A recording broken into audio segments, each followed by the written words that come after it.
سلام دوستان عزیز، خوش آمدین به چینل حقیقت. امروز آموزش میدهم ساده‌ترین روش مخفی کردن برنامه ها. چطور بتوانیم برنامه های خود مخفی کنیم از صفحه. یکان برنامه هایی که برای ما کار میخوایم کسی او را نبیند و او را مخفی کنیم. بالا سه نقطه را میزنیم دوستان عزیز. میخوایم این برنامه را مخفی کنیم و بالا سه نقطه را میزنیم. زمانی که سه نقطه را زدیم دوستان عزیز، برای ما این قسم سه جدول میاد و این قسمت تنظیمات صفحه اصلی را میزنیم.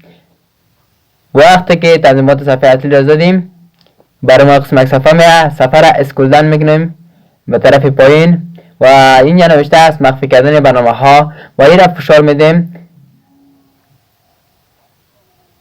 زمانی که فشار دادیم میخوایم هر برنامه که میخوایم انتخاب کو و این درخواست بزن مخفی میشه دوستان عزیز.